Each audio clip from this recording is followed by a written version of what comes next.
Future में ये habitat self regulating और सेल्फ मेंटेन्ड स्ट्रक्चर्स होंगे और ये एस्ट्रोनॉट्स का साथ देंगे जब वो वहाँ पे होंगे, और जब नहीं होंगे तो ऑटोमेटिकली ऑपरेट करेंगे। मार्स पे किसी को भी भेजने से पहले हमें डेटा की ज़रूरत है कुछ बहुत ही अहम सवालों के जवाब के लिए, जैसे एस्ट्रोनॉट्स की हेल्थ, सेफ्टी और हर एक कंस्ट्रक्शन एक्टिविटी का वैलिडेशन।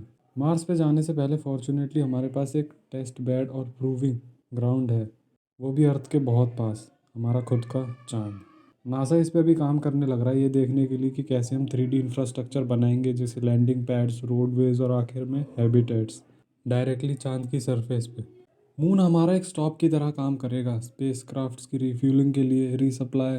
ओवरऑल कहा जाए तो डीप स्पेस में ट्रैवल करने के लिए मून एक प्लेटफॉर्म का रोल प्ले करेगा हमारे लिए, और हम टेक्नोलॉजी का यूज़ करके मून पे एक परमानेंट ह्यूमन बेस बनाएंगे ताकि हम मून से ही ट्रैवल करें। तो आज के समय में, अभी करंट टाइम में हम क्या कर रहे हैं 3D प्रिंटिंग को एडवांस करने के लिए। सबसे पहले तो हम ये देख सकते हैं कि क्या ये 3D प्रिंटेड स्ट्रक्चर्स हमें सपोर्ट कर सकते हैं एक मिशन जैसे एनवायरनमेंट में, यहाँ अर्थ पे ही। और इन एक्सपेरिमेंट से मिले डेटा को यूज़ करके फ्यूचर मार्स मिशन के लिए स्टैंडर्ड्स और रिक्वायरमेंट्स को सेट किया जा सकता है। अभी साइंटिस्ट की नज़रें मार्स ड्यून अल्फा बनाने पे हैं। ये एक तरह का 3D प्रिंटेड एनालॉग हैबिटेट है जॉनसन स्पेस सेंटर ह्यूस्टन में, और इसे crew health and performance analog भी कहते हैं। काफ़ी बड़ा नाम है वैसे। इस स्ट्रक्चर में 4 वॉलंटियर क्रू मेंबर्स रहेंगे 1 साल के लिए, 20 मिनट्स के कम्युनिकेशन डिले के साथ। बॉटम लाइन ये है कि यहाँ पे पूरा मार्स जैसा एनवायरनमेंट क्रिएट किया जाएगा। पहला मिशन इस साल के आखिर में ही शुरू किया जा रहा है, और आप फ्यूचर में कभी इस हैबिटेट में क्रू मेंबर बनने के लिए अप्लाई भी कर सकते हैं। अभी नहीं, क्योंकि अभी ये टेस्टिंग स्टेज में है। और अगर आप इंटरेस्टेड नहीं हैं तो किसी और को बता सकते हैं इसके बारे में। अगर आप उन चुनिंदा लोगों में से होते हैं जो कि सेलेक्ट किए जाएंगे इस काम के लिए, तो आपको एक 1700 फीट का लिविंग एंड वर्किंग एरिया मिलेगा, जिसमें 3 और लोग होंगे आपके साथ। और इसी के साथ साथ एक एरोफोनिक गार्डन प्लांट ग्रोथ के लिए, एक कम्युनिकेशन एरिया और एक एक्सरसाइज रूम, और साथ ही इंडिविजुअल क्रू कैबिन्स जो कि बहुत आरामदायक है, बस 6 बाई 12 फीट। आप में सब कुछ लोग सोच रहे होंगे बिल्डिंग इन स्पेस, ये ऐसा टॉपिक है जो कि हमारी डे टू डे लाइफ से हट के है और अलग है।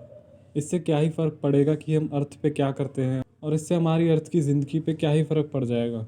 मेरे अकॉर्डिंग एक एक्सट्रीम एनवायरनमेंट डिज़ाइन करना ये सबसे ज़्यादा रिस्ट्रिक्टिव, और ये हमारे लिए सबसे ज़्यादा कंस्ट्रेंट्स पेश करता है, और इससे एक्चुअल में कोई भी ह्यूमन अब तक नहीं गुजरा है, जो कि हमें बेस्ट चांसेस देता है प्रॉब्लम्स के लिए क्रिएटिवली इंजीनियरिंग सॉल्यूशंस ढूंढना अर्थ पे ही, जैसे हाउसिंग सॉल्यूशंस लंबे समय से बेघर लोगों के लिए, हरिकेन और डिज़ास्टर रिलीफ, और सस्टेनेबल प्रैक्टिसेस को रीथिंक करना कंस्ट्रक्शन के साथ, जो कि यूनाइटेड नेशंस के अकॉर्डिंग रिस्पॉन्सिबल है up to 30% carbon emissions worldwide के लिए। जो ऑटोनोमस टेक्नोलॉजीज हम डेवलप करेंगे स्पेस बिल्डिंग के लिए, वो हमारी हेल्प करेंगी यहाँ अर्थ पे भी। ये उल्टा हमें फीड करेंगी और डिविडेंड पे करेंगी कि कैसे हम री इमेजिन और रिकंसीव करते हैं आज के दिन जो अर्थ पे कंस्ट्रक्शन होने लग रहा है। ओवरऑल बात यह है कि सबसे ज़्यादा हैबिटेबल प्लानट यही है जहाँ हम अभी रहते हैं। मुझे पर्सनली पसंद नहीं कि अर्थ को एक सिक प्लानट समझ के स्पेस को ह्यूमैनिटी के लिए एक लाइफ बोट की तरह ट्रीट करना।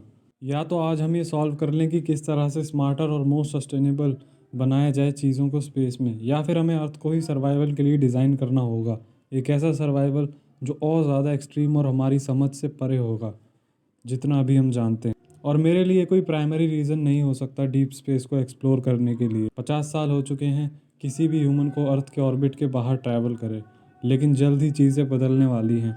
हम मून पे एक परमानेंट बेस बनाएंगे और मार्स को ऑटोनोमसली बिल्ड करेंगे। हम एक कंप्लीट ट्रांसफॉर्मेशन देखने के लिए बिल्कुल किनारे पे खड़े हैं।